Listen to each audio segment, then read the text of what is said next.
Yeah. So I don't know if Mike is recording this, but if he is, hey everybody out there, we're trying the remote meeting version of a podcast. We'll see how it goes.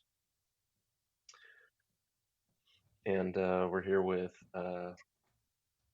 my best friend since seventh grade, John Flom, and Hel- hey, Mike's back. Hello. Hi, John. Hello, Reg. How are you Hello. both? Doing We're doing okay? Let's get a good angle here. I have my microphone Hey. with me. I brought it with me. Oh, let me get some music in here. Alrighty. Here we go. Ready, set. I'm just a wandering nomad out on the interstate. Eventually, all these roads just end up looking the same.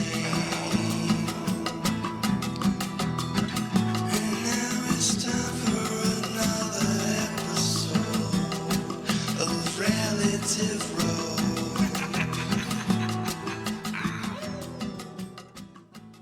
John and Reg, welcome to the show. Thank you. Welcome yourself. Oh, I have. Many times. Many times just this morning. Yep, definitely. Definitely. I've indulged a little in my free time. Working on your wood. Yeah, that's what I do. John, Yeah. hi. Hello. Sorry about that. That's right. I did not mean to be rude, but I'm okay with it. Okay. How are you? That's quite a headset you've got on there, sir. Yeah. I mean, I do a lot of Zoom meetings, so I invested. You did? What was that, like Invest in a... comfort and like- quality. How much was Yeah. that? Like four grand? 8? Give or take. I Okay. think it's around 50, 60 bucks. 50, 60 bucks? 50 or 60 bucks. Something Damn. like that, yeah. Damn, man. Steep. Yeah. Are they Beats by Dre? No. No, they're Oh, shit. They're illuminated on the side. yeah, which totally helps. Fancy I think- gaming. I think the brand is MPOW, MPOW or something. Oh, okay. That's great. Looks good on you. You want me to have them send you a pair? Yeah, if you wouldn't mind.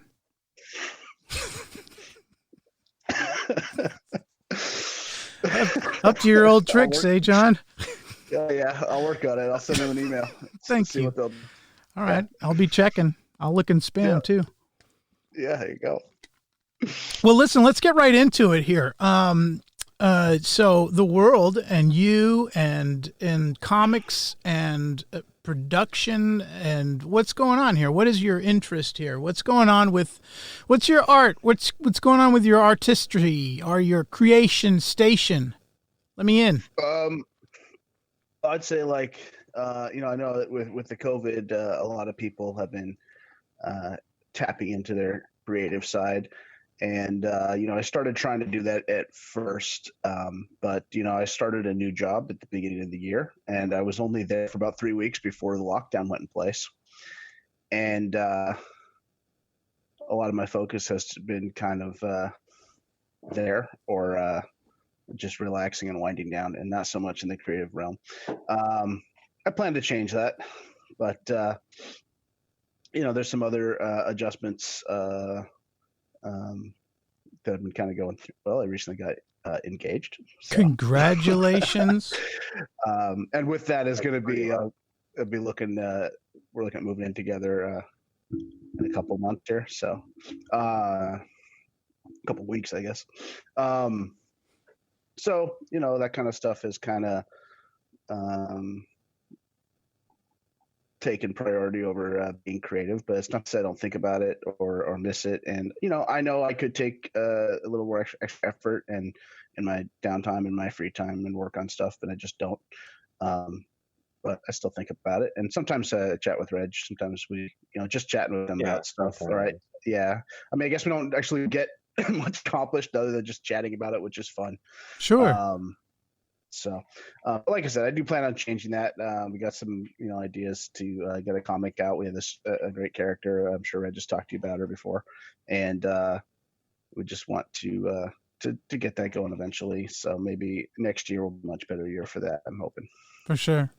Honestly, I don't think there's any real timeline to be concerned with. I think doing it is glory enough. I think the opportunity to talk about it is another way to celebrate the success of doing it, and to give you, great memories to carry along with you and as to why you do it, So I think maybe the perception of me might be that I'm constantly making something or like building, and I am, but that's just it. That's just my mode of being that keeps me safe, Yeah. Well, to that, let me add that in my work, I said I mentioned I got a new job. I Right. mean, a lot of what I do. I mean, I'm working remotely now, which is great, and I do a lot of marketing, and I'm working in Photoshop, and lately I've also been doing some video editing in Premiere. Now it's nothing huge; it's just marketing stuff. It's stuff I actually really enjoy doing, and putting together all the marketing materials and putting together newsletters and stuff like that. I mean, granted, it's not about industries I love, but it's still fun work to do and put together and get information out. But I really get to dive into my creative side a lot more than I used to. It's not pure creativity, but it's way Sure. better than when I was working at Wells Fargo. So Yeah. Well, it's, I I guess think I it, shouldn't have mentioned that. well, I think it's like martial arts, you're just sort of repeating a formula until you sort of know it by the back of your hand. And then that's where you sort of can engineer new things in any industries. If you know the process so well, you can figure out how to make weak points better. I think, Yeah. I think every job out there is sort of gearing up in that direction because essentially it's like businesses now have personalities that talk to each other and talk to the public. Everything is its own celebrity. And so I think when focus can be like, I feel as though I should automate my productions. I should hand that job down to somebody else. And with the idea that this will be lucrative for everybody at some point. But, I don't facilitate too many opportunities to sit in front of potential investors and say, hey, I have a lot of good ideas. I just need help with getting them out there. So I envy the education you have in that respect, because I think that's the information I seek. And so, at some point I'd like to budget that in because I think it's important. I think it's a part of the new world and there's no way around it. You just have to do it if you choose to be in business. Yeah. Yeah. So I mean, congratulations. well, thank you. Yeah. Well, one of the things too is I've been using Adobe programs on the regular, again, which is something I haven't done in a while. Because I guess a lot of my recent creativity has been focused on writing, but I used to do a lot more, with visual medium as well, video editing and back in the day, I used to do a lot of photo stuff too, even before you and I met a long time ago, and that kind of fell off the wayside. It's fun to get back into that. I'm by no means like an expert, but Sure. but they're happy with my work and getting that experience again. And using the Adobe programs, I'm getting experience to with like publishing and layout, and that'll actually help me when we do kind of sit down and actually put the comic together. I can do all that myself. So that's a bonus. Hell yes, it is. Yeah. That'll expedite some of the momentum, get it going fast enough to just like take off when it needs to. But I think, I think that as long as, whatever you're doing, you're deeply in love with, that's probably the right thing to do. It almost seems like the world's kind of saying, don't waste your time doing other shit, like find a way to do what means the most to you and just fucking live right, pretty much, Yep. and don't touch people. Like, stop touching Keep people. your hands to yourself. Keep your hands to yourself there, fellas. That's right. 6 feet apart. It's for a Hands up. reason. Yep. Yeah. So awkward silence. And I thought that was scripted.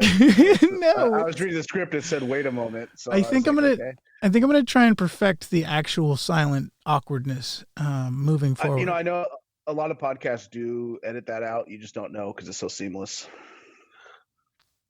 I did some editing on the last podcast.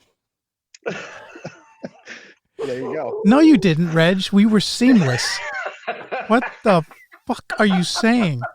I don't mean to cuss as much as I have been, but you can't say things like that while it's being recorded, Reg. No, come on, man. People can't know we make mistakes. People. Yeah, right. They'll fucking cancel us in a heartbeat. Oh, They will actually pay extra to see those mistakes. Wells Fargo will Yeah, say, that's we what- stopped giving money to this organization because you can't keep your fucking mouth shut. that's the whole point. We have the finely polished, seamless show that we put out, and then all the garbage that we muddle through to get to the gold, we can put up as an extra for more money. See, And that's how you- that's the thing, man. Is I know the steps, right? Like I know the marketing steps, and I say this because I see John's face looking at me. I know that like that stuff is so important, and it has to be consistent. Like you have to show up in the feed constantly to really make any impacts, and then you have That's to true. you have to be able to be in touch, and you have to really look at the opportunities that pop up in conversations, because if you don't, you may miss something big, and not in a way that you're not talking to the right people, but in the way that you respond to what you put out in the world. And if you respond to who is giving you attention in a kind, polite way, chances are it'll be good for you and everybody else.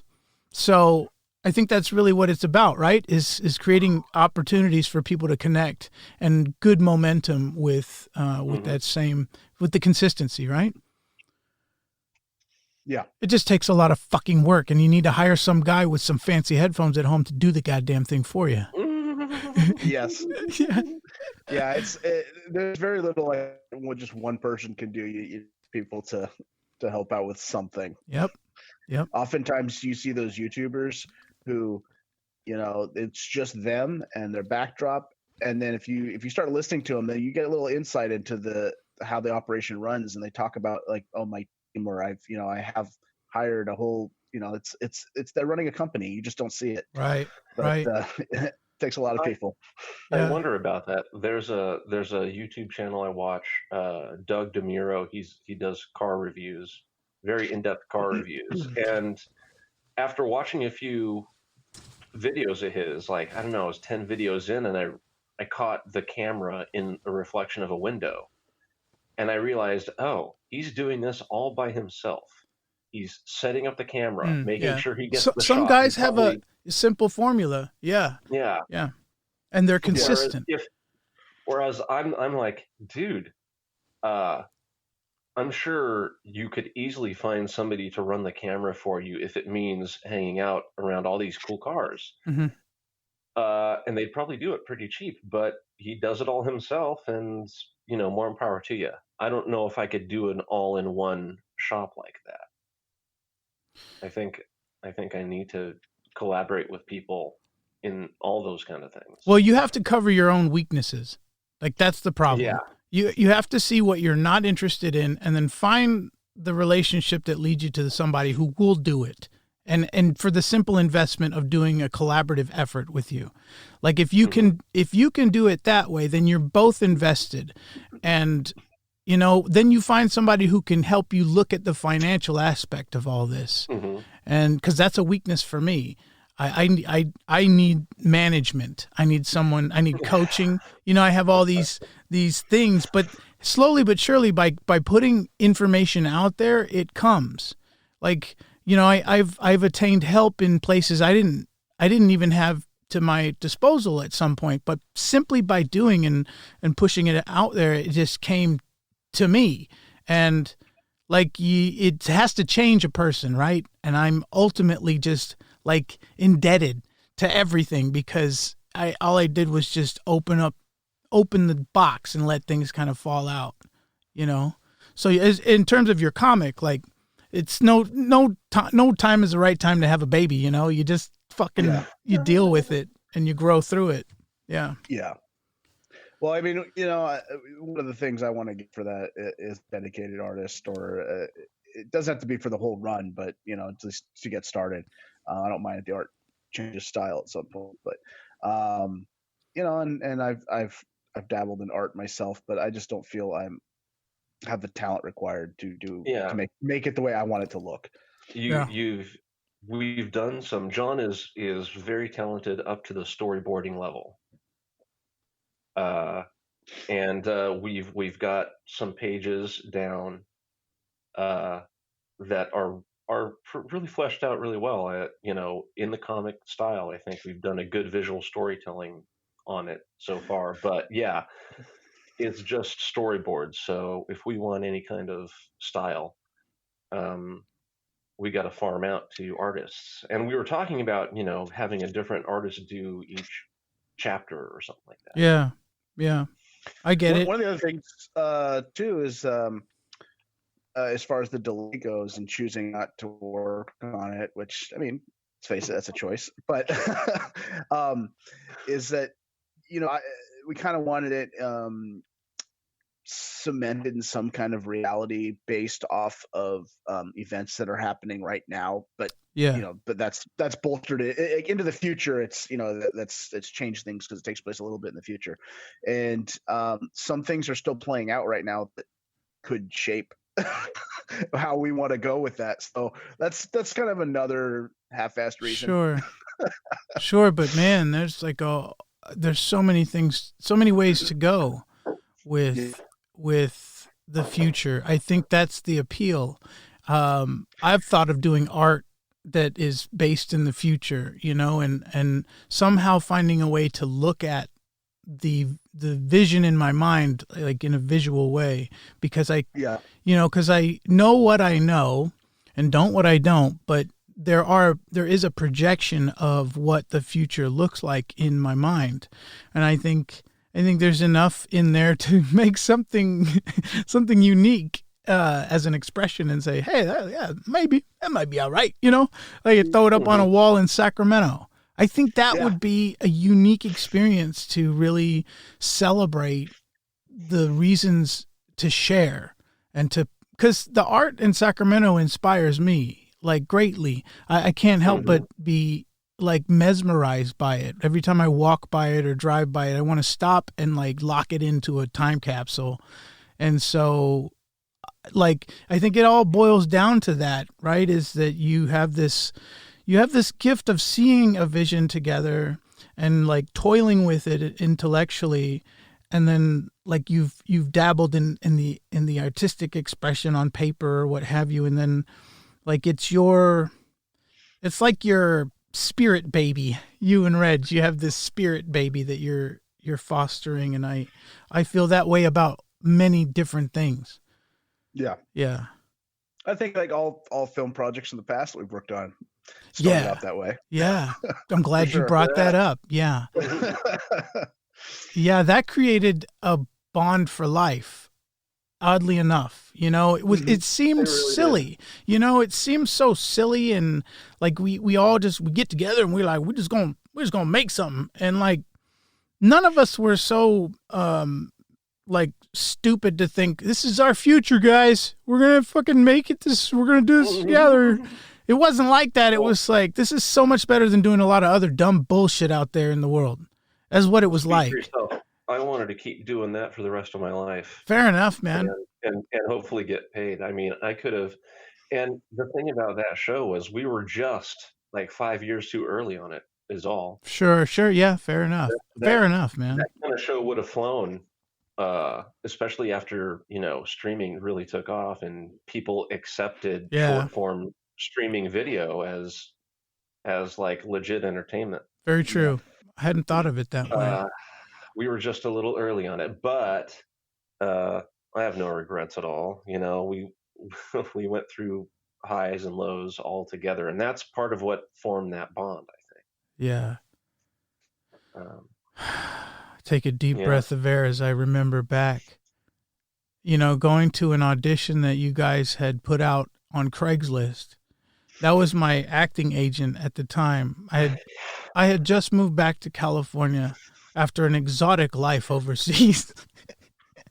and then I wanted to be, live up my ego out here and just like throw myself around and be Mr. Actor guy who's got a little chop, And Well, you felt learned and worldly, right? At that time. I felt something. I felt encouraged to push the envelope, so I did, and I think what I was looking for was just to be accepted. And I think when I moved back to Sacramento and you were the people I met, it was what the experience I was looking for. I wanted to feel welcomed in a place that I just needed to feel that way. Because I had moved and come so far. This was it. This is where I'm going to live now. So that audition was way bigger than maybe we know. And if you ever can dig it up out of the grave, it would be interesting to see how much I was profusely sweating. And I do remember that. That is. I don't know if I have a video, a copy. I mean, it's got to exist somewhere. Sure. But I don't know. Maybe it's best buried, but Jenny might have it. She's held on to a lot of archival based stuff. Although I don't know, I might have it now. I mean, yeah, I may still have a little box of DV tapes too. I don't even know. yeah, that's and those are speaking to the lifelong bond that happens is like I still have clear memories of that day that Mike came to audition, and I think that other dude, Albert, Yes, auditioned that day. Eddie, God. he was quite a. He had an entourage with him. did he? That's He right. like He one answered- person or He answered the same Craigslist ad that Mike did, but Yeah. he showed up with like a crew, and he's like Jenny's like, we've got some sides. He's like, I'd like to do a monologue from Kill Bill, and he did Bill's Superman monologue from the end of Kill Bill. which I remember was pretty decent. I mean, for what it was. But dude, that's Yeah. like way over what we're doing here, bud. Yeah. He was quite enthusiastic about himself.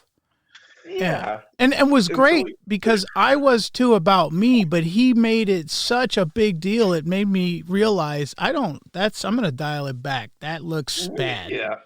And That was like he's like a good warning to all us budding actors. Like, Yeah. you don't want to be that kind of guy. well, that happens in like almost every set. If you're on set for a while, there's going to be that character that bonds everybody else because they're a fucking weirdo.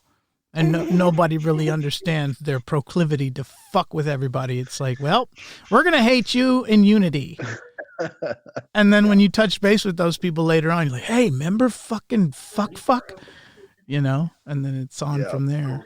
Yeah, I mean, he obviously didn't care about the project. I mean, look what happened within a couple of short weeks. So Yeah. Well, whatever. which is it's fine. Yeah. It's fine. Yeah, it's just God's sense of humor. Hey, how about this guy? Yeah. Yeah. If anyone out there hasn't gone to YouTube and watched the old 10-year-old phase episodes, Then that's yet, okay. That's okay. You don't have to. That's all right. I'm not You saying can should, stay but, that way. Yeah. because of that person, they dropped out. They stopped showing up to filming days, and they eventually dropped. And then we replaced that actor with Mike, and so we reshot all of his scenes with Mike. Made my career. And And if you watch, I don't know, I think it's maybe episode 2 or something. There's one take that we didn't reshoot, and so you see the other actor's arm flip down a laptop, and that's the only surviving footage of that guy's his arm flipping down a laptop. You Everything else is know, Mike. I have stopped watching those because I had over the years realized how terrible my acting really was, and that Well, that my anger just sort of appeared in every scene, and I'm like, what? Why are you so angry? Did you notice that trend in my delivery? I was, Maybe I didn't know how to articulate it, but I think I know what you're saying. And because at the time, man, I didn't, I was still trying to learn how to, fit into my various roles and try to do everything, which I probably tried to do too much. sure. Well, it's just funny to see that version of me, and then still know that some of that shit's still in here. Like, hey, whoa! But I haven't watched those in a while, just because I don't know. I've seen it so many times that I can still, if I think about it, recall whole lines. I could probably, recite whole episodes worth of dialogue still. But now you're making me want to go back and watch just to kind of analyze everyone's performances again. all right, I guess Because last time I watched, I was happy with how much everyone improved over the course of the run of the show. Like everyone's doing a much better job by the last episode we put up than we did in the first one. yeah, sure, right. so. Like if we would have kept going, eventually we'd have had something dialed in, like a real sitcom, right? Yeah.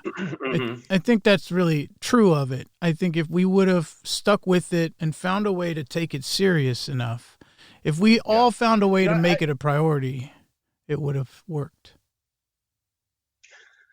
No? I wish I had had more experience under my belt at that time. Yeah. Yeah. And I think don't we all? It was crazy because the scheduling. But it was more. It was. Yeah, but there was people showing up and not showing up that really fucked it up. Yeah. So. Yeah, that's what I was about to get into. Was like the only thing that killed that production was that we had too many actors dropping out. Well, it's when you're doing a free production and not all your best friends, and even when they're not your best friends, it's not a priority for everyone, and they don't look at it as like we got to get, not everyone's on the same page. You can get with enthusiasm. You can get the best bagels in town, and it still won't be enough. I remember the bagels.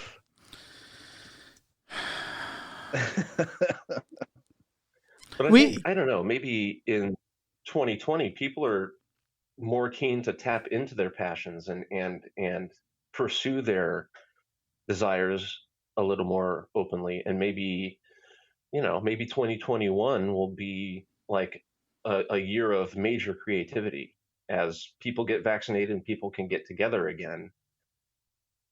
We're going to see all those amateur filmmakers express themselves. I think freely for the first time in over a year, Yeah, I agree. I think it's a way of life. I think it's an organic thought process that sort of is common throughout, because what else is a species supposed to do? We have to find a way to get over the facts that we can't control shit, and then find a way to be brave enough to get to the future. And so that's all. It's fucking scary. The universe is chaotic. Yeah. Yeah. And it's going to be painful, and you can't be in your cushy little fucking, handbasket for too long. You got to get up and move. It's going to be a challenge, But that being said, the world does promote not doing a whole lot these days. So you got to get through that too. It's pretty wild. How to find balance without some other thing lighting you on fire. You have to light yourself on fire.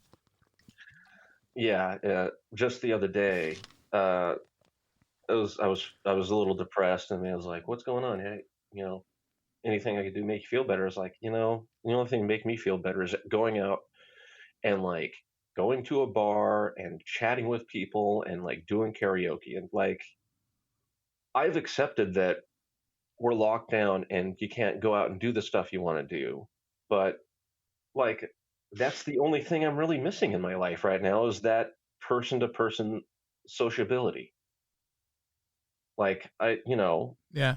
It does I've have an I've I effect.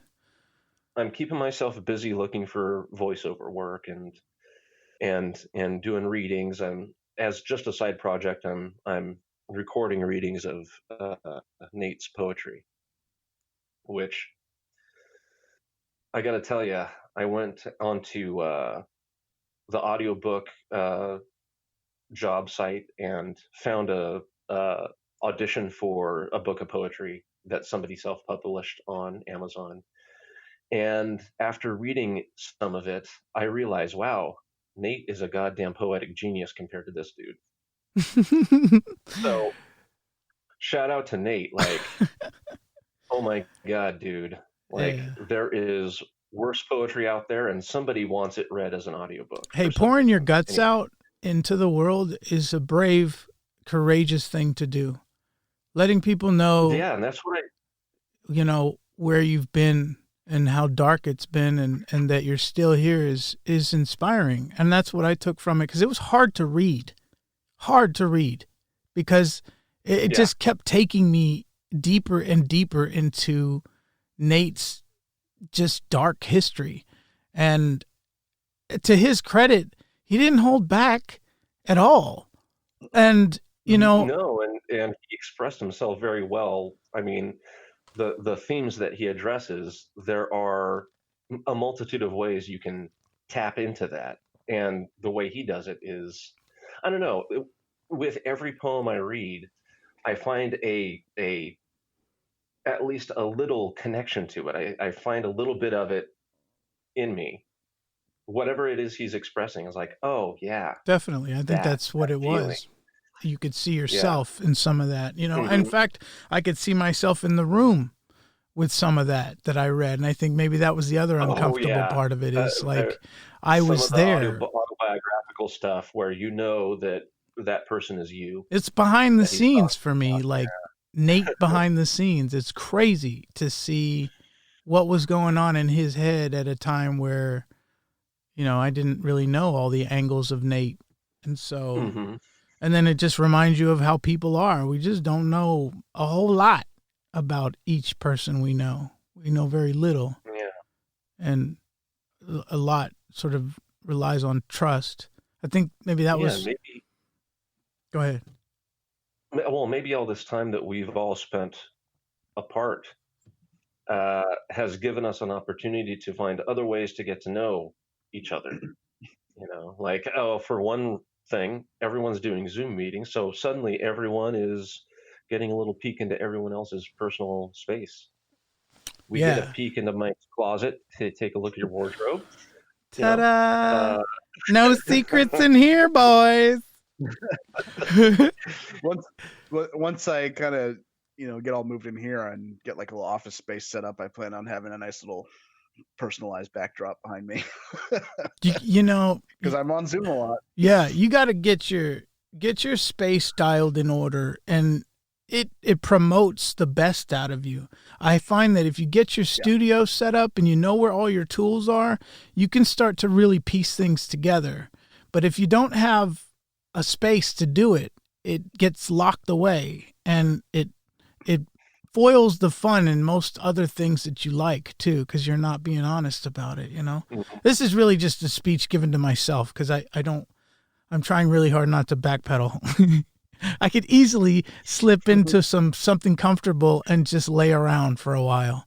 I could easily do that, but I yeah, I won't. And it is what it is, right? yeah. You always got to try for that new challenge. See if you can better yourself. I like to play the Sometimes it's devil's good to have advocate. someone there to poke you and get you out of there. Yeah, what's up? No, that's where I want to play the devil's advocate. Like sometimes I just want to. Yeah. I just want to say no. Fuck that. Why? Who gives a shit? Who gives two fucking shits about any shit? Sometimes I just want to like be the crazy bum on the corner, just having at it. Fuck you. Fuck all of you. Fuck you. And just go nuts and get in people's faces and just watch them, and then just stop and smile and do weird shit and say, okay, what now? They come and lock you up. What are you doing out here, sir? Sir, this is a business here. You can't be acting like that out here. Yes, I can, motherfucker. We're outside.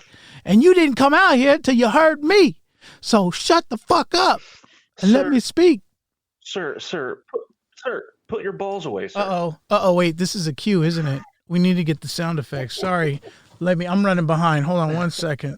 Sound effects, cue sound effects. I thought you were leading. Oh, shit. Yep. Nope. That it did, though. So bear with me, gentlemen. Bear with me. Battery lives and all that are going to take effect here soon. I'll have to address it, and I will, but we'll get through it because we're professionals, and we're in it to win it together.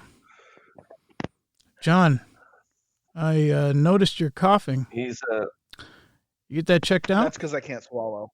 Yeah, it's a Not what I swallowing heard. issue. Not what I heard. I'll swallow it.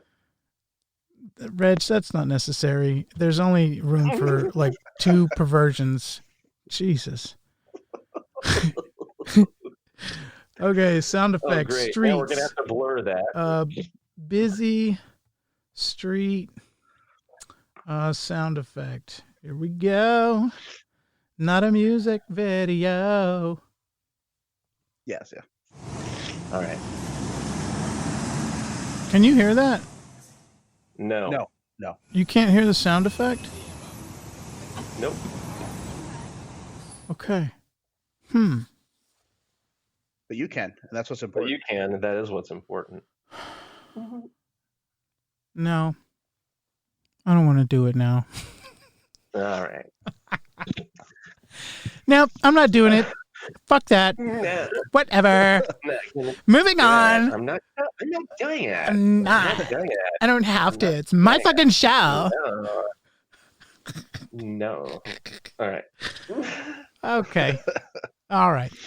Anyways, but I won't play devil's advocate. I'll play nice, even though sometimes. Actually, huh?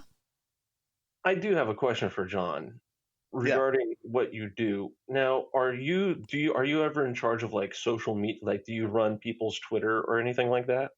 Actually, there's someone else that does the social media. Oh, okay. But so so- you're doing ad copy and stuff like that, or like you do company newsletters, like mass communication stuff. Yeah. So just to kind of clarify, so like we manage associations, and so there's different like organizations that I work on, and so some of them I do their newsletters and or just regular emails to the members about thing that's relevant to them, and as well as all the conferences that get put on. We do all the promotional stuff for that, and I help out with that, and so that will also entail putting together different images and graphics, and as well as, like I said, they're doing some promotional videos and stuff like that. Now, lately, it's just been like people are filming themselves and sending over the video, and they just put it together and clean it up and add like some graphics to it and stuff like that. That's why all the advertisements look the same. They're people. Actually, no, every organization has their own branding, and I stick to their color schemes and try to make it match. And No, but like I mean that, the presentation. It's some fucking fool in a parking garage saying, "Hey, motherfucker, I wasn't always rich. You want to know how I got it? Look over this ledge right here." It's weird. It's weird. It's weird. Yes, like I have come across that script a lot. Yeah. Or it's somebody who just does not have any gusto, and they're like, "Hey, I bought houses for 15 years. I know how to sell them. If you want to know how to sell houses, come. You can check out my." Most people are not like professional actors or voice actors and know how to put themselves out there. Hell, Bullshit. I don't even know how to. It's bullshit. do You it got to learn. properly, but- You do. You have to learn. It's the way of the world. But what they are, they're just average people who are within that organization, and they're just trying to promote the thing. But for the members, it's fun to see someone that's like one of their officers or something, doing a promotional piece like that. So, I mean, they're it's good on the micro level for them. I would understand it's not that. like No, I get we're it. not trying to get all of the nation to join the organizations. I mean, they're specific to industries and regions. So Yeah. See, and I think that's the thing I'll take away from it is that it's okay to have it dialed into something specific. And I think when we know our audience. Yeah. Yeah. And just for example, our audience are medical professionals of a certain type. Yeah. I mean, it's yeah. for one. They're one Depends on the species, organization, but- subspecies within the species, and Yes. you've studied their Yeah. habits and habitat, and you understand their Kind of hierarchies. get to know their jargon and whatnot. Yeah, just manipulate the crowd. Say, hey guys, look at this. It's good. I like it, but I think it's a necessary evil in the world. You got to convince people why you're useful. It's just like we constantly explain that to each other. The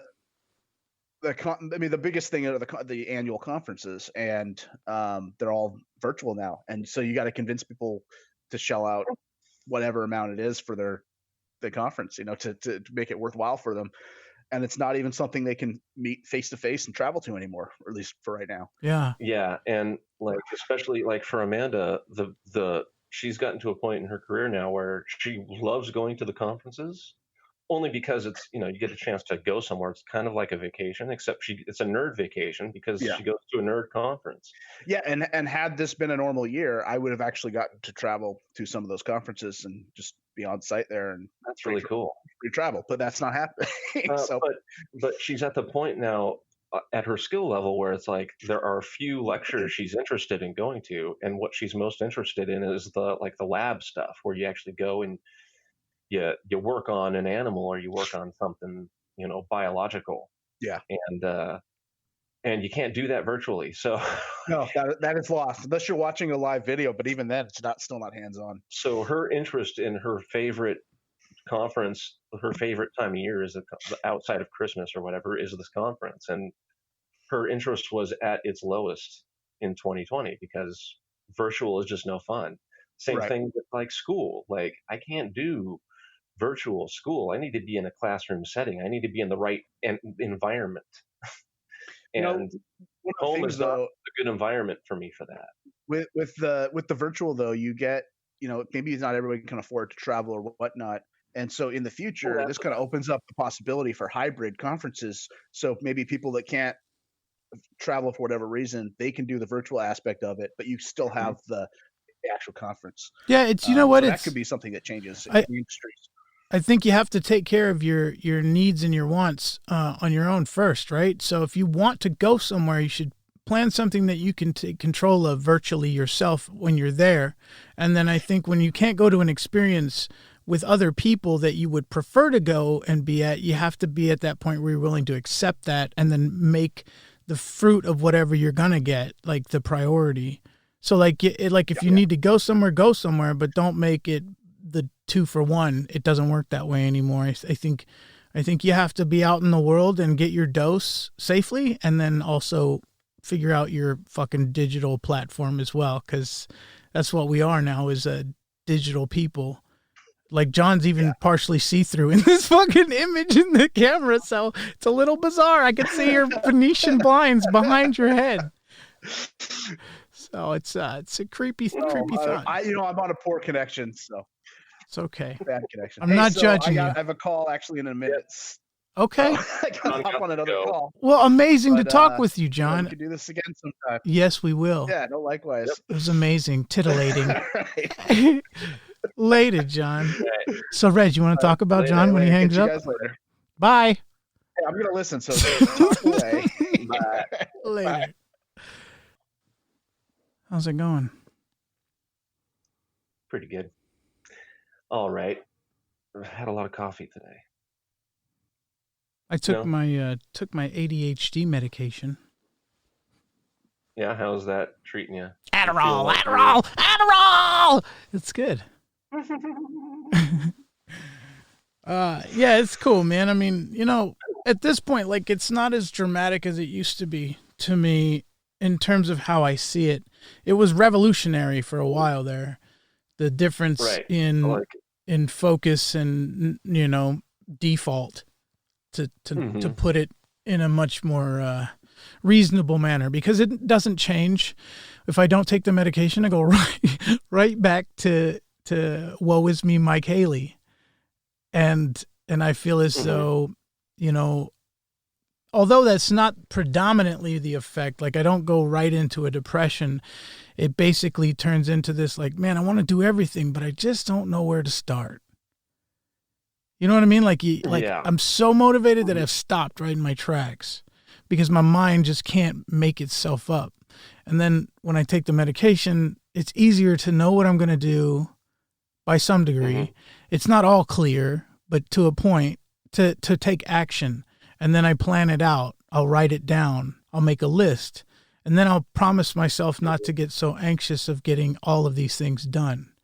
Just what's reasonable within me.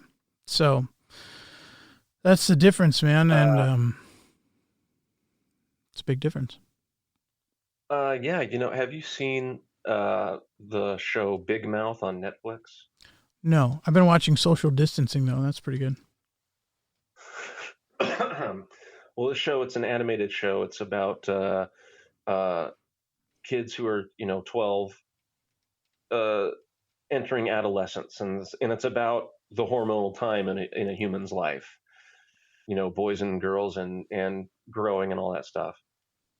And one thing they do is one of the kids has ADD, and they give you a little trip into his or her mind. I can't remember who, but like in their mind, it's little versions of them doing all different kinds of activities all at once, and it's just crazy. And then they take ADD, and then we go back into their mind, and suddenly there's the ADD is this drill sergeant that, all right, everyone, you know, line up. Hey, you, everyone, and like gets everything in order. It's like, we're going to do this, we're going to do this, we're going to do this, we're going to do this. Yeah, yeah. And it's like makes them very productive. So this is in what show? Big Mouth. Big Mouth. I'll check it out. Big Mouth. It might be good for, you know, Declan to watch since he's that age. Okay. It's going on the list.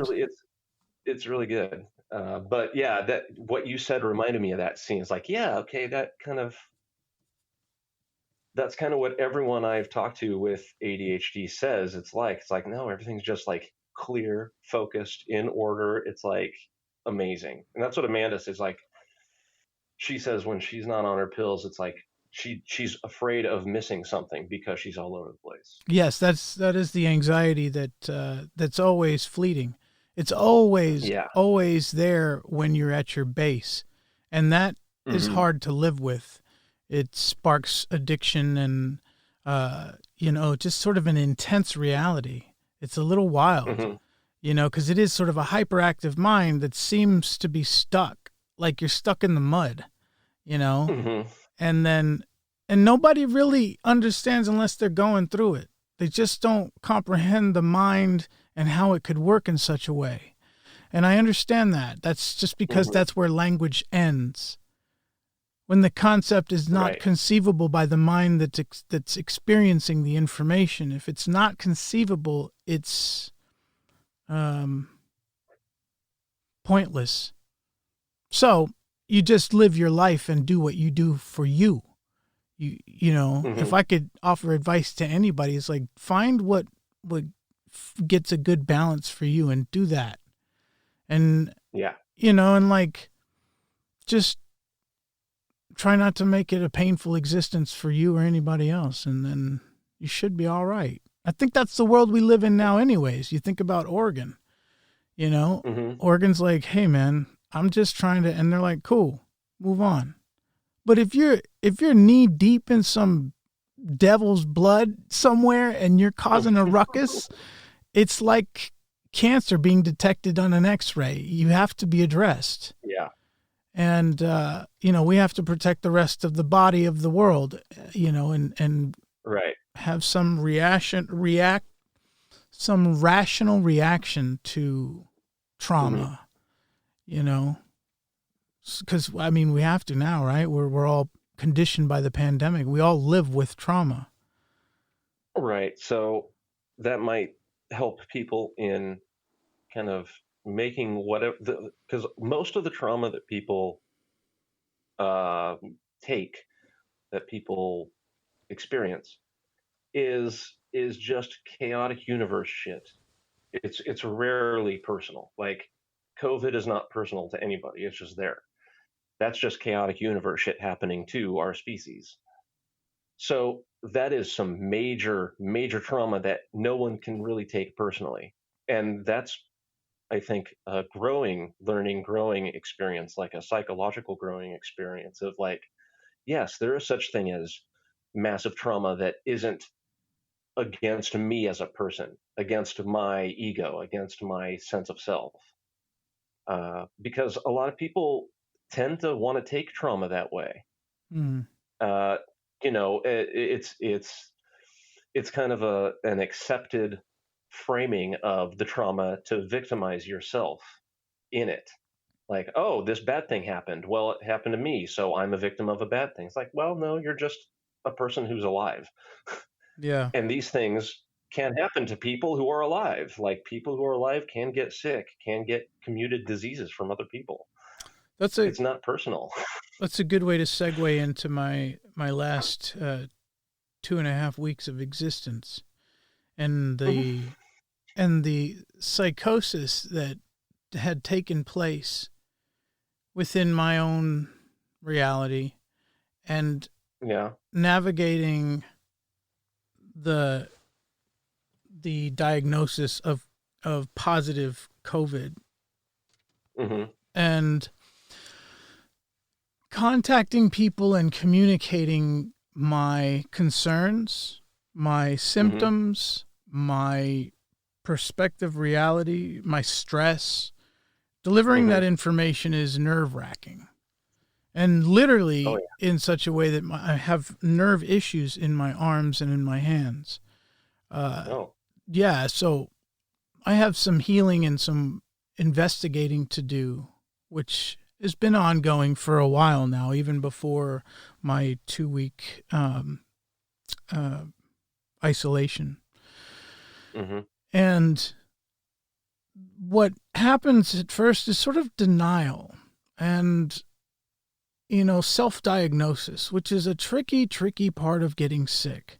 You start your imaginative mind starts to take the fumes of whatever's in you and dial in some vision of what the possibilities are. And it's like, who has time to sit there and draw out some pictures and look at them and figure out which one makes the most sense? You don't. You just, you are influenced by the day and the tragedies that follow. So what's interesting is that when I was thinking about this earlier, we never really are able to appreciate the tragedies we suffer now. It's difficult. It's very difficult to accept the pressure that we receive now, and like to really understand that we're just growing. We're growing through something. And, people are left to feel less of themselves when they need the time to reflect. And I got to that point where I felt ashamed of living a lifestyle of daily exposure to the world, communicating in my expressions that I believe in the world and the safety of others, and yet I go out every day and I'm virtually potentially spreading this disease. There's no regular scheduled testing put in place for me or any other driver as far as I knew. And so there's a sense of frustration, and I think I naturally pointed the finger at my employer in my mind. And I don't think that was really the smartest perspective, but it just happened. Like I would tell myself, you don't want to do that. That's not the best way to solve your problem. However, I had to live through it. I had to point the finger and be angry with somebody.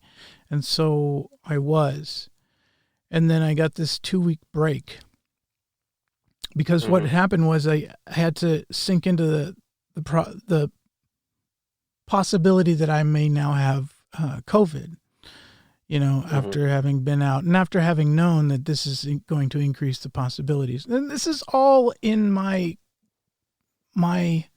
experience of reality and what limitations I have in terms of how I think things are being constructed. But coming into the house was the saving grace. Coming home and giving myself permission to build something else, to occupy my mind with anything and everything. And it was like, I don't have to succeed in any career just because I can focus now. I think that was the fallacy, is like, I don't have to succeed. I just have to enjoy the fact that I can do things in precision. I can do things safely and with progress, and to educate myself in a world that has constantly told me you're uneducationable. You're just so hard to teach. And this is the thing that I understand about my son, and most likely a lot of other ADHD kids out there, is like, we will learn when it's time to learn. It's just how we are. And if your kid is in a safe, loving environment, it's not going to look pretty. They're going to turn into these slobs, these greasy teenage monsters that fucking litter the home and act like the world is worth being in. And it's like, how are you going to go out and litter?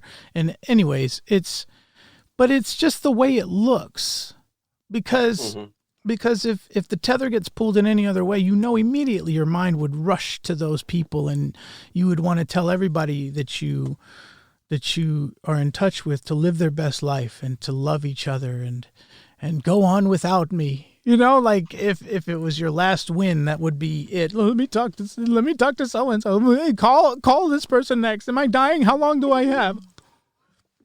Like that long death scene where you get to call everybody and get some closure before the lights go out. Oh man. I wish you could hear the sound effects. I'd take us there, but another time. Yeah. So anyways, 2 weeks in the house and going from, I can't take this anymore, this world is trying to kill me, to, I really just can't stand people one more minute.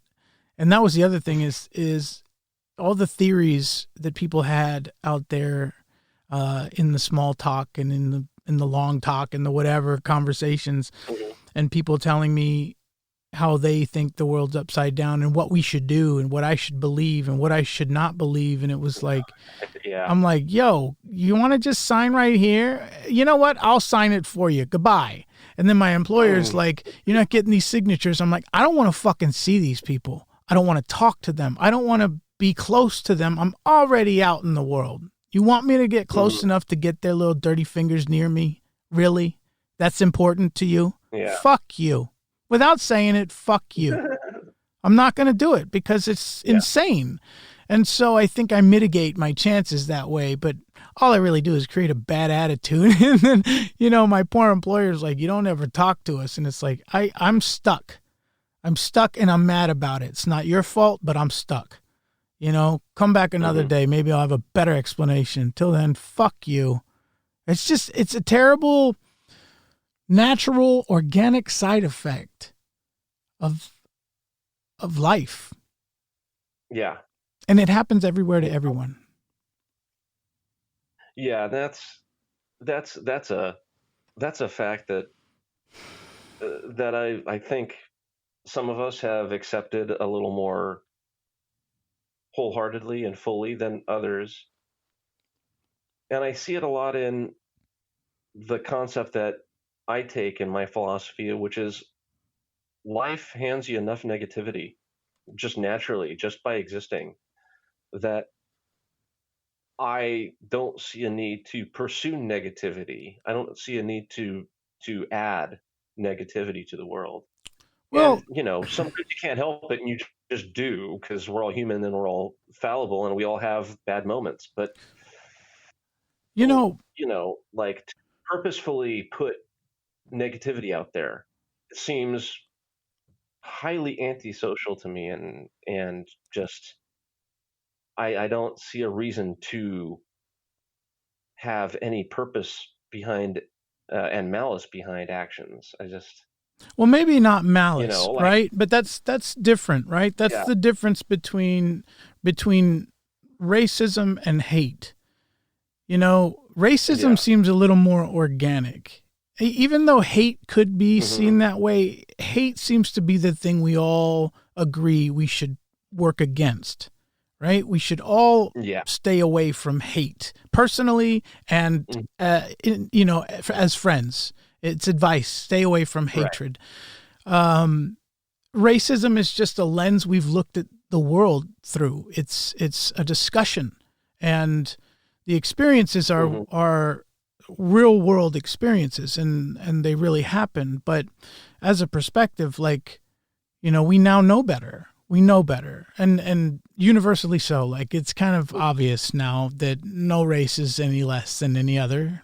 Pretty obvious. And if it isn't obvious, then yeah that's a whole other ballpark of things to get into. But I just think that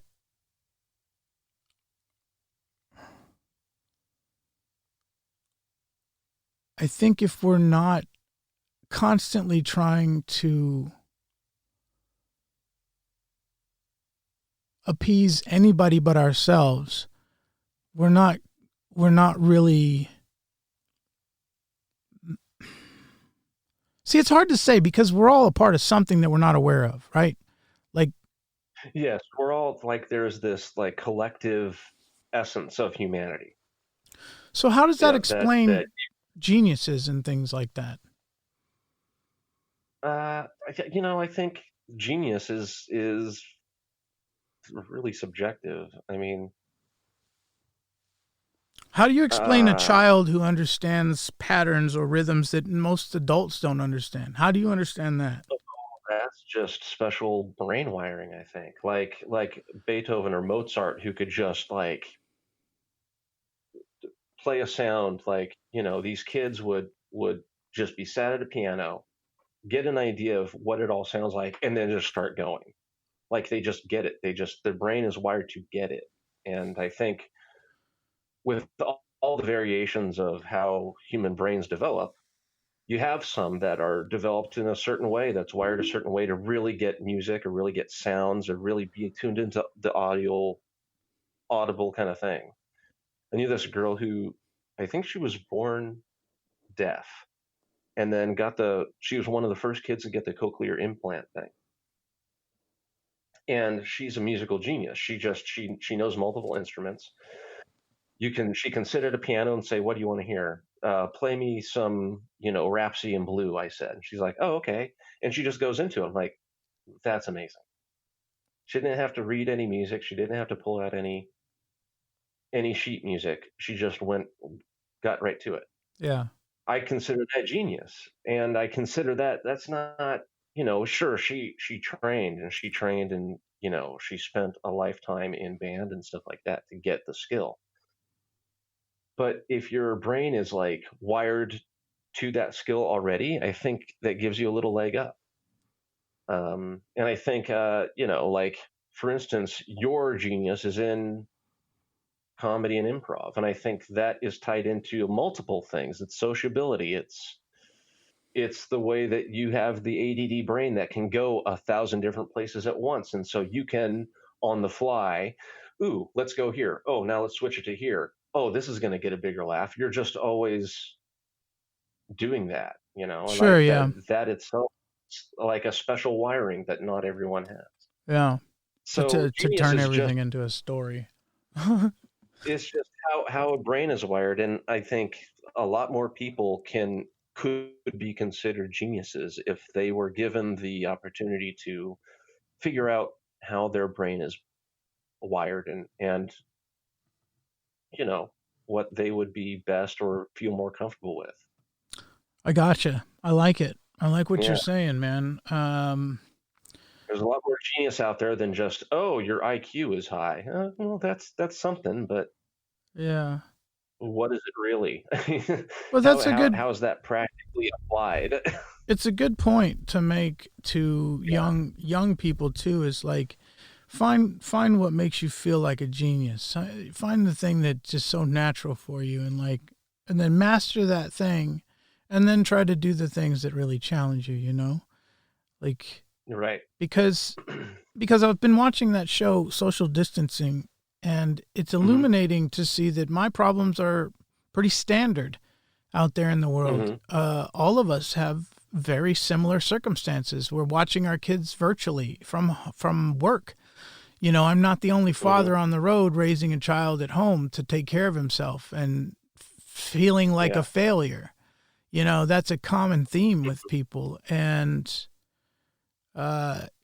it's interesting because you see what you want to see at some point too. And the media that you filter into your reality is guided too by suggestions from AI, like, hey, Reggie really likes this stuff, kick that in there too. Like the robots are having a Reggie party every day. He's up, let's get him in there, let's get him some new glasses, some new shoes, he's looking for shoes. It's like you're not your own director anymore. The moment you access your phone for anything other than to contact a person, like you're submitting to the influence that your phone presents, or the possibility of influence. Oh yeah. Any media, Netflix, great example. I'm glad you brought that up. Netflix streaming is just a way to say you're pouring it into your mind. You're pouring it into the stream of thought of your mind, this river of you and who you are. You're pouring it in, streaming it in. And all of a sudden your world gets twisted up to like reflect those shows. You imagine other relationships being like those television shows you watch, or, this pandemic, everybody's imagined Walking Dead being a possibility at some point. Everybody. Yeah. I mean, it's a universal thought that zombies could exist, and we kind of want it to happen in some weird way. And to that point, I made a comment the other day when they were talking about, the vaccines are being released, or getting the first people are getting the vaccine. And I turned to Amanda, I said, does anyone recall that this is how all the modern zombie movies start, is with a vaccine? Yep. And everybody having to lock down, stay home. Yep. Every movie is relatable now. And that's what I'm saying. I think, culture gives us a reason to feel traumatized sometimes. Right. We've seen, this is just like the zombie movies. Yeah. And so that's what I mean. Like anxiety is just so common that we don't really talk about it. Like, of course you're worried about something, or a great many things. Everybody is. Everybody who's, especially California, maybe we're unique in that way, that we feel rushed. We feel rushed to get it together now. And we envy states like Texas, where it's like, it's cool. We'll get it when we get it. It's a very different approach, and like value in both, I think. I think the hybrid persons of the future are migrators from California to Texas. And of course, vice versa. Everybody who moves to California becomes something else. It's just the way of the world. It's the edge of the ocean. It's where ideas are born, and people and fantasies. California is Hollywood. Hollywood created a universal platform to paint, to collaboratively paint as cultures, find representatives to speak a voice out into the world on behalf of us. We matter. It's everybody's been doing it in culture for such a long time. I noticed recently that Filipinos are getting such a shot in the light that it's everywhere. I mean, Netflix is pumping them out as a mainstream something to watch, and I think it's I think it's amazing that even I am bewildered by that. I'm not so much like, well, it's about time. I'm like, wow, even we're coming out of the woodworks and standing up for culture. Like we represent, people too. Like I've never had pride in my own nationality until later in life. So it's kind of bizarre. Like kids who grow up with patriot parents and, countrymen for neighbors, what's that like? Mm-hmm. That's the Trump rallies. That's the people who bought land next to each Yeah. other so they could keep that world they feel so comfortable in, and that world they need it so much. And that's just what Yeah. happens, man. It's a tribe. We live for something. It's just kind of funny. It's we are the universe right here on Earth. It's kind of bizarre, right? We're inside That's out. right. But we are the universe expressing itself in some amazing way. And as far as we know, so far we're the only parts of the universe that can do that. And that's pretty amazing. And I wanted to mention something. You mentioned California to Texas and vice versa. My mom moved to Texas like, I don't know, 15 years ago. Mm-hmm. And she did it because that's where her sisters lived, and, or most of her sisters anyway. And now she can't wait to get back to California. She Interesting. just like she's waiting till she can retire from her cool city job there in Austin. But as soon as she can, she's moving back to California. Has So she I mentioned guess, what is the appeal? What's her story? Why is she coming back? I think she just doesn't like generally the politics there. I mean, she lives outside of Austin, and Austin's a very liberal town. Okay, yeah, they get the But backwoods timing. That's just how they are. as I don't know, she just the general environment, as far as I know, she just would prefer to be here in California. Yeah. Who wouldn't? I mean, but the other thing is, We're we're like this now good where most of Wi-Fi. her family is here. So yeah. Oh man. So most of her family's here. Yeah. That helps. That's a helpful Most motivator. of her family is now here. So yeah, that's and Jenny's had 2 babies now, so she has more grandbabies. By the here. way, I have to go back and correct myself. I said backwoods timing. I'm sorry, Texans. If any of you are from Texas and you're listening, I don't think you have backwoods. I don't know if that's negative or not. So I'm apologizing anyway. But like, Well, it just seems like you just take your time moving into the future, and not like with technology, just with personality. Like you love your old Southern belles and your gentleman-like attitudes, and who wouldn't? I mean, I love them. I love them people like they're my own people. So I'm just saying. yeah, shit, but I don't know. It's I think in my mind, what I think you're talking about is, there's a lot of different, cultural traditions and cultural ways about a certain set of people, like Southern culture. And by saying, hey, you can't, address people in that way or using those words, and you shouldn't be singling a certain group of people out because of their skin color, and you need to drop all the racist shit, basically. And a lot of people are like, but then I'll lose all this other stuff too. Like, I can't. You're throwing the baby out with the bathwater. It's like, no, like, we're just wanting to scoop the turds out of the bathwater and throw those out. You can keep the bathwater. Like, you can keep most of the culture. You just need to identify what's maybe toxic in your culture. And this is universal. I'm just using like the American South as an example because that's where we've been. But man, you got to there are toxic things in culture that need to be, let go of and evolved out of, and that's one of those things. Well, I think that's the glory Um, of the internet. I think we are a universal culture now. I think that's what we are. We're farming our own new world with our constant uploading.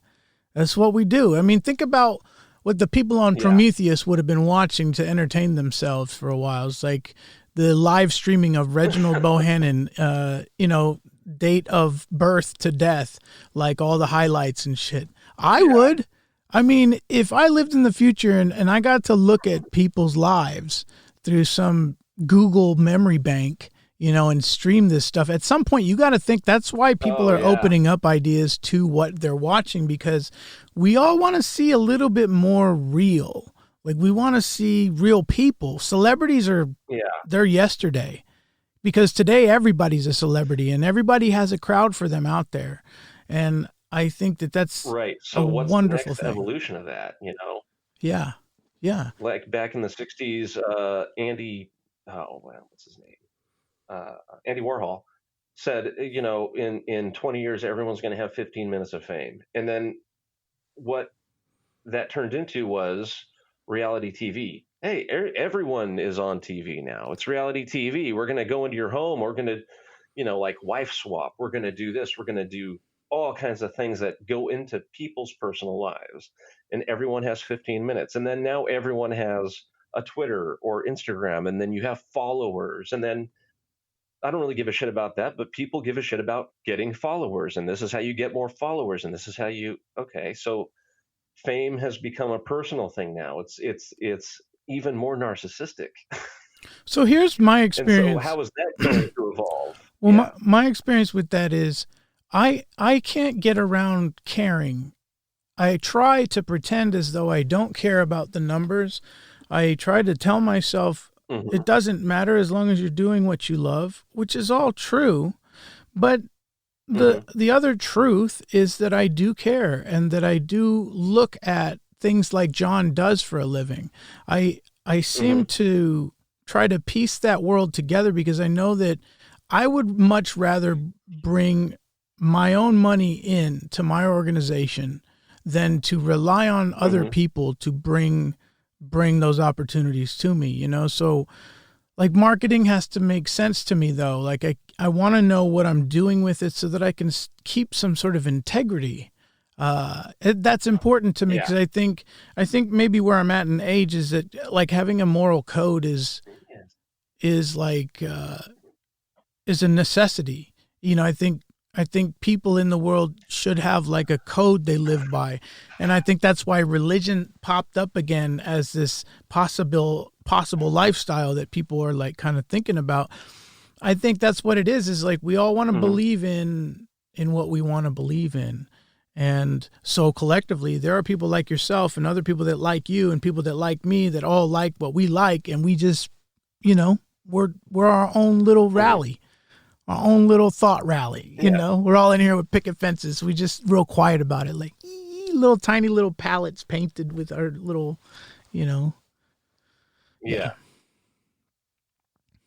That's my theory. Again, maybe that's one sticking thing with me is like, I'm weary about the marketing aspect. I get it, and I kind of understand it, but the way I want to present myself to the world, the way I market myself, is I try to try to be real. I don't want to oversell or undersell anything. And any kind of overselling I want to do, it's almost like humorously, like call attention to the fact that it's marketing. So here's a way to get around that, right? Is you want people to be able to access the message that comes from what you're doing to create meaning. You want people to be able to catch that frequency, right? And as a frequency, you have to be frequent. And if our frequency is continuous, represents the truth within us, but is used to propel what we believe in forward, and that means other people and other ideas, I think we can do that as a marketing scheme. Like, this is our guest, this is why they're amazing, and these are the qualities we wish the world to have. If we do that as our marketing, promoting people, that will bring us opportunity to just have our name out there. Then we can sell anything on our website. I could sell furniture. I could sell somebody else's product. I could say, hey, I got a spot on my website. There's a lot of traffic. You know, you can pay for that spot, like a billboard by the freeway. And all we're doing is like The Rock and Kevin Hart is you're using your name to create opportunities for other entities. And that's a structure that I'm starting to really understand is like it's Rock and Kevin Hart. They sort of instinctively knew that this is going to be beyond celebrity at some point. We need to invest in other people's ideas, other companies, and make their dreams come true because that's what our community is. Who we help build up is our community. They will help us stay in that arena of progress. That's the formula I'm aware of in what all the things I'm doing is like, okay, fine. Like, where is it going? Yes, it's for me to feel safe in my mind, but at the same time, when I wish that I had a way to funnel income without relying on somebody else and not consider this as a vehicle, that seems sort of negligent, you know? And it's just me trying to figure out where it fits in my cycle of being. I think automation's really the answer. I don't want to do it myself. I'd like somebody else to do it for me, but within the boundaries of integrity, you know, like don't put out there what we're not. Keep it consistent, keep it simple. We say something inspiring, something funny. Let's encapsulate that like a meme. People want short little stints of who you are so they can, like a commercial. There's nothing wrong with piecing a piece of audio from our recording to say, hey, listen to this. We don't have to go in there and say, this is why you should listen to this. We just put it out there, but it's a task. It's constant. And like, it takes invested time and money moves people. And I think that's where money's important. It's like, I need to automate this, but where am I going to pull the money from? I'm investing already out of one job, you know, I'm not selling anything yet out of this other thing. So it's a constant like flow of energy. And how does that fuel the machine? So it's been a long learning curve and process, but that's where we're at, man. I want more, to be able to give more. Yeah, and there's always more learning being done and more learning to do, and that'll never end. And to speak on being frequent and the frequency, and I don't know what I'm learning more facets about kind of what this show's turning into, which is okay. The point of this show, we want to connect, we want to promote the positive, and we want to iron out the negative. You know, it's like, we'll talk about our problems and our human fallacies and stuff like that, but you know, that's all a way to connect. There are people out there that feel this way the same way I do. There's a connection there. Okay, you know, let's iron out this negative thing and see if we can pull something positive from this experience. Yeah, and that means that the negative isn't really negative. It's experience. I think that's really important to differentiate, right? Because negative has an agenda. When we hear that, our immediate response is no, thank you, right?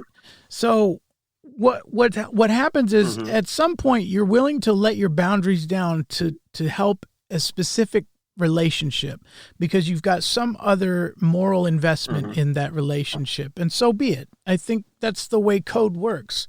You know, we can't be there for everybody, but some people, there are no questions about it, right? It's how we're built. And we want to be that other thing, but realistically, we have a capacity that can reach its limit. And if you think you can go beyond that limit, that's where you start feeling the rocky waters and the wind blowing and the storm. You there? Okay. The video disappeared. Well, I just think that I think the currency of the future, and I'm sort of reiterating something I had said in other recordings, but I think the currency of the future is the marketing of our own projected corporation of self. And here's the thing, like we're in a digital time where like the connectivity is a part of who we are. We are integrating into AI. It's what is happening. But what are you going to do? You're doing it. So if you don't want to talk about it, you can just do it and not talk about it. But no matter what, you're doing it. If you're doing it, right? There's no getting around that. So to celebrate the reality of what we're dealing with and to accept the truth of it is to allow it to speak to us in the way that it's relevant. And I think because Relative Roads is what you and I think mutually believe is just a voice worth hearing. I think that's our at least our smallest contribution to the universe is like, look, man, we're trying to figure things out. We're trying to think through things. We're trying to make the future better simply by understanding. And I think that's really what we're trying to say.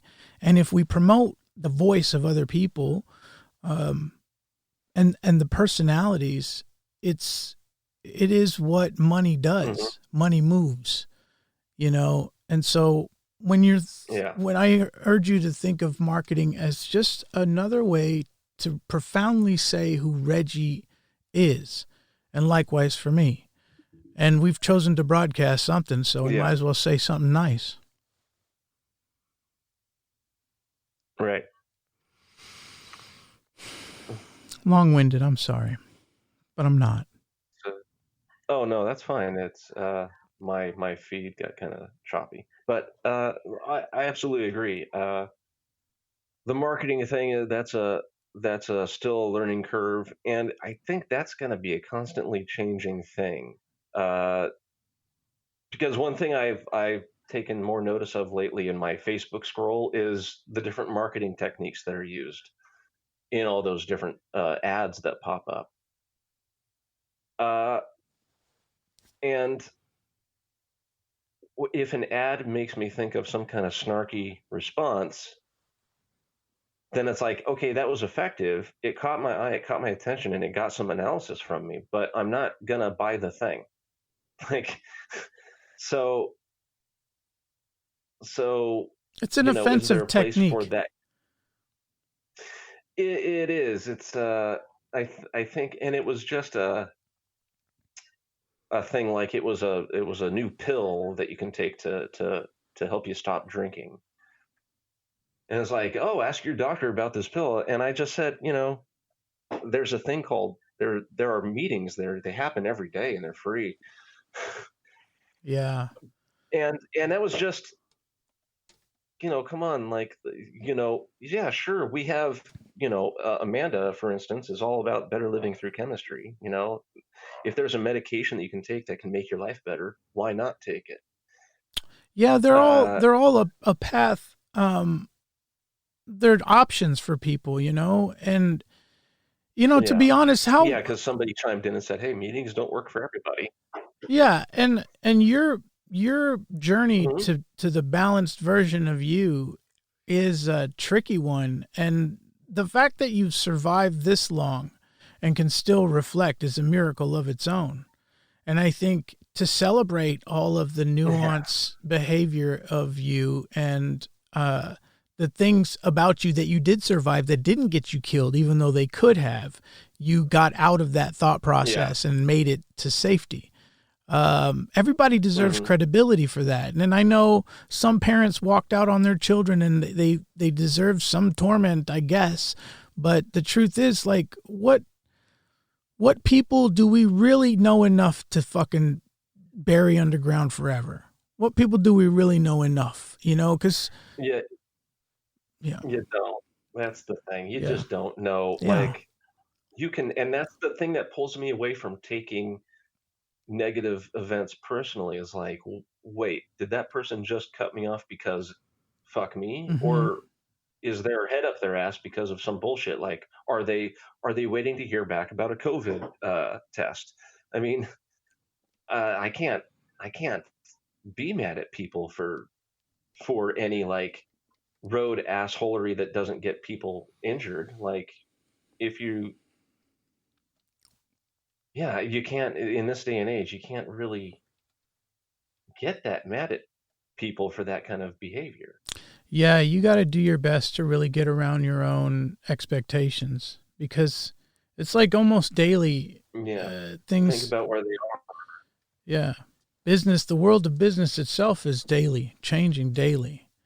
And, Mm-hmm. you know, that's a culture of people who are working through this together, in and out, phases of at the at the workplace, phases of being at home in isolation. I think we all get our little dose of each side of it Mm-hmm. and the mayhem that it is. And at some point, it's okay to lay it all down and say, I need a break. I need to stop. I need to stay indoors, and I need to be away from what I was doing. I need a way out of my routine. Because I think Mm-hmm. it works both ways, right? Your routine can either save you or kill you. It's probably Yeah, and you either need it or don't need it, depending on how you're doing it any given day. It's like some days you feel unmoored and unable to accomplish anything. So you're like, okay, I need to get back to a routine. So I'm actually doing something. And once I get that routine, like that happens to me in little my depression cycle is you get depressed, you lose executive function, and you're like, I got to do. I don't know what to do. I got to do something. I don't know what to do. There's so many things that I should do, and I can't decide. And it's like, okay, let me just get to a routine, so that I wake up every day and I do this and I do that and I go for a walk, and it's like, okay, now I have a routine. Now it's like, oh, I can fill this time with this activity. Oh, I can fill this time between routines with this activity. Yeah. Okay, now I'm actually doing stuff You know what? because I've integrated it into a routine. I've integrated free time into a routine, and that having that like structure really helps. But then you can't get into a all routine because then it becomes stale, and then you get back into a depression dip. Yeah, I would have the Island of So you Lost. got to have it's about balance. You have some routine, and yeah. Yeah, the Island of Lost would have gone down if I was left there to push the button. It would have never happened. No. Yeah, you'd have found. It would be interesting to watch that part that part of Lost, the whole second season, where Desmond is just in that thing for years, in the hatch for years, only Yeah. going outside for like an hour at a time. It's like, wow, that's the world everyone lives in now. Let's see how everyone thinks of season 2 of Lost now that you've experienced it. Good point. That's a good suggestion. Yeah. I think I'm gonna go and do that right fucking now. I'm gonna get off the phone. Is what I'm saying. Amanda was talking about rewatching Lost too. Yeah. Yeah, but Yeah. Let's wrap it up, man. yeah. I'll let you have the final say, man. I brought us into it, even though you're the fucking host. That was rude of me. I was excited. All right. Well, since this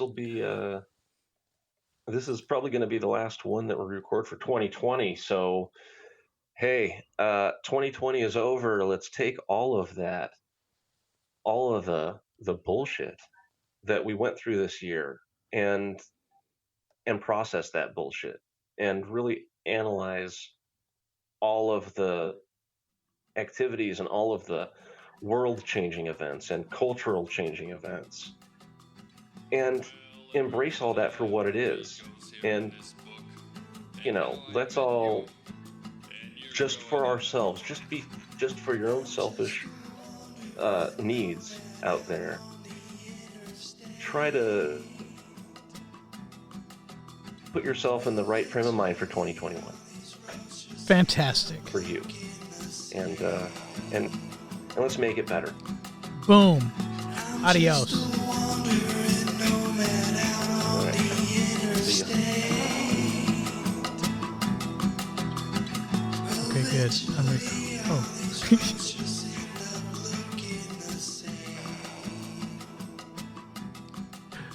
I'm just gonna stop it. Hold on. The music.